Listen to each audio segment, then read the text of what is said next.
Samson went to Gaza, and there he saw a prostitute, and he went into her. The Gazites were told, Samson has come here. And they surrounded the place and set an ambush for him all night at the gate of the city. They kept quiet all night, saying, Let us wait till the light of the morning, then we will kill him. But Samson lay till midnight, and at midnight he arose and took hold of the doors of the gate of the city and the two posts, and pulled them up, bar and all, and put them on his shoulders, and carried them to the top of the hill that is in front of Hebron. After this he loved a woman in the valley of Sorek, whose name was Delilah.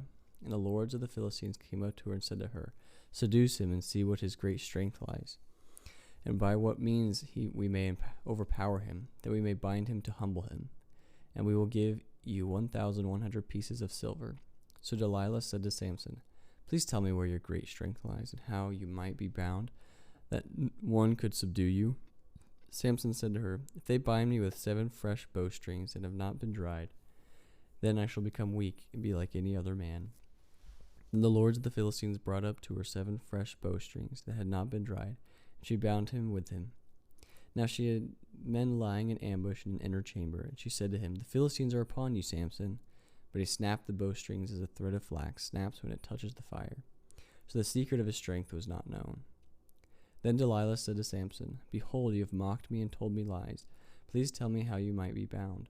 And he said to her, If they bind me with new ropes that have not been used, then I shall become weak and be like any other man. So Delilah took new ropes and bound him with him, and said to him, The Philistines are upon you, Samson. And the men lying in ambush were in an inner chamber, but he snapped the ropes off his arms like a thread. Then Delilah said to Samson, Until now you have mocked me and told me lies. Tell me how you might be bound.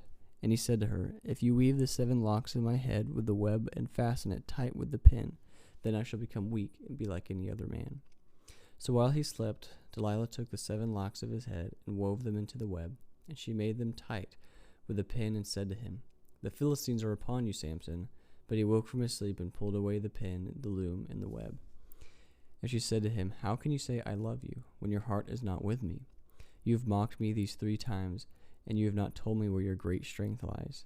And when she pressed him hard with her words day after day, and urged him, his soul was vexed to death. And he told her all his heart, and said to her, A razor has never come upon my head, for I have been a Nazarite to God from my mother's womb. If my head is shaved, then my strength will leave me, and I shall become weak and be like any other man. Then Delilah saw that he told her all his heart. She sent and called the lords of the Philistines, saying, Come up again, for he has told me all his heart. Then the lords of the Philistines came up to her and brought the money in their hands. She made him sleep on her knees. She called a man and had him shave off the 7 locks of his head. Then she began to torment him, and his strength left him. And she said, The Philistines are upon you, Samson. And he awoke from his sleep and said, I will go out as at other times and shake myself free. But he did not know that the Lord had left him. And the Philistines seized him and gouged out his eyes, and brought him down to Gaza, and bound him with bronze shackles. And he ground at the mill in the prison. But the hair of his head began to grow again after it had been shaved. Now the lords of the Philistines gathered to offer a great sacrifice to Dagon, their god, and to rejoice. And they said, Our God has given Samson our enemy into our hand. And when the people saw him, they praised their God, for they said, Our God has given our enemy into our hand, the ravager of our country, who has killed many of us. And when their hearts were merry, they said, Call Samson, that he may entertain us. So they called Samson out of the prison, and he entertained them. They made him stand between the pillars. And Samson said to the young man who held him by the hand, Let me feel the pillars on which the house rests, that I might lean against them. Now the house was full of men and women. All the lords of the Philistines were there, and on the roof were about 3,000 men and women, who looked on while Samson entertained. Then Samson called to the Lord and said, O Lord God, please remember me and strengthen me only this once, O God, that I may be avenged on the Philistines for my 2 eyes. And Samson grasped the 2 middle pillars on which the house rested, and he leaned his weight against them, his right hand on the one and his left on the other. And Samson said, Let me die with the Philistines. Then he bowed with all his strength, and the house fell upon the lords and upon all the people who were in it. So the dead whom he killed at his death were more than those whom he had killed during his life.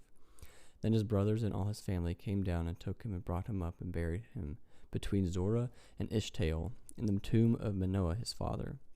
He had judged Israel 20 years.